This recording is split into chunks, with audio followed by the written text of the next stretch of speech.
It's so lovely to also hear all your reflections of the day, to hear what you all took away, to hear how certain panel discussions resonated with you, as well as that of former President Al Gore. So this has really been such a great day and so enlightening for us as well as ACRP. So as Gabe said, my name is Aurélie Kalenga Njimgu. I am the branch manager for the African Climate Reality Project. We're the Africa branch of the Climate Reality Project. And I really wanted to come up here to thank you all for coming to the training, for completing the training, for staying until the end, because now you're a member of the Climate Reality Project, which means that you're now a climate reality leader. You're part of our network, and there's a lot of exciting opportunities that you'll be hearing about, and a lot of collaborations that we can embark on together.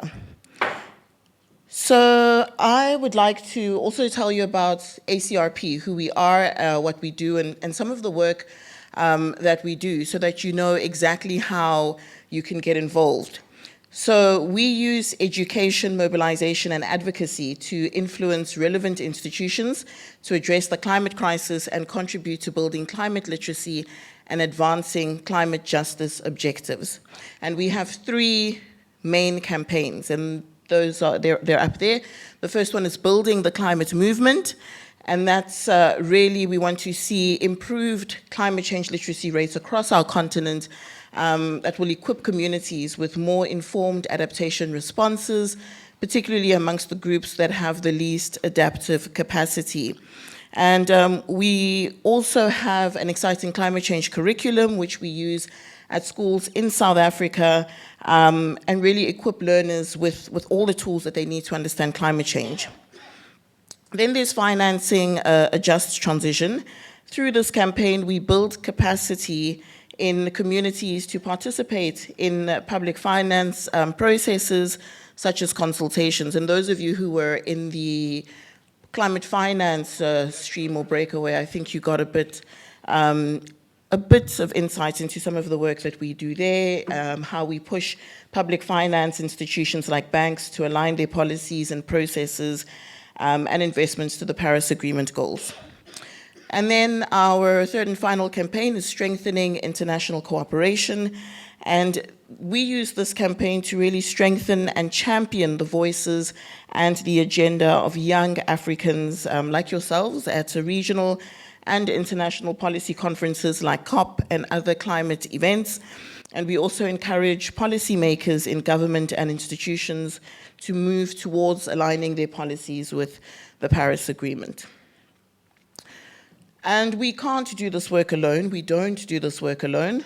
We do it with other civil society groups. We do it with communities.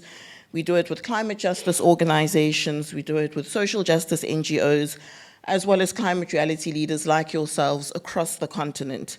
And we leverage on our network of over 2,000 climate reality leaders who are committed to finding solutions to fighting the climate crisis. They're innovative, and they're really working towards really achieving the Africa we want. So all together, hand in hand, we do this work together. And we use a number of tactics in doing the work that we do. We host training workshops.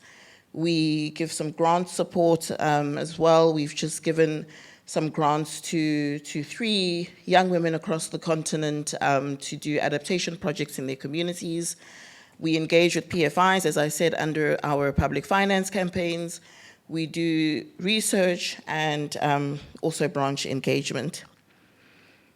ACRP also has a climate, a range of resources really that will be available to you, and not just our resources as ACRP, but resources of the wider Climate Reality Project. You'll be getting an email with all the tools and resources that we use in the work that we do, like the Climate Change 101.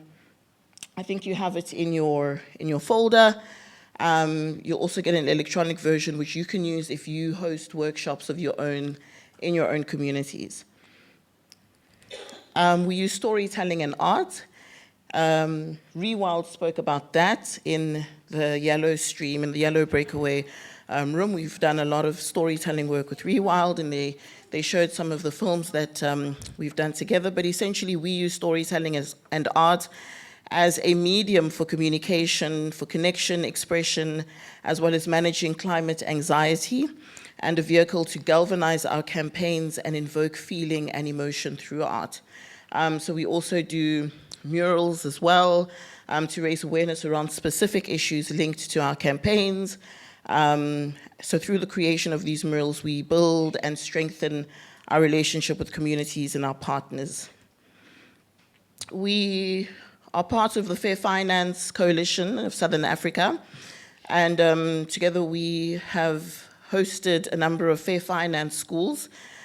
These really equip activists with the knowledge and tools to understand climate finance concepts. We've done a number of these on the continent, and we're hoping to bring one to Cape Town very soon as well.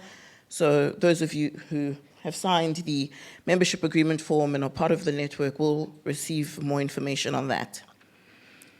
So these are our social media pages. Please follow us, like us, share, but also tag us in the work that you do, because ours is really to amplify the work of everyone in our network and our climate leaders. So if you're working on anything exciting, reach out to us, let us know. We can see where we can collaborate or partner, or what kind of support we can give you, whether it's just online through social media or some other kind of collaboration. We would really like that. So you're now part of the network. My colleagues are going to come around with green rings, which you've seen some of us wearing on our T-shirts. Bertha has one on, Courtney as well.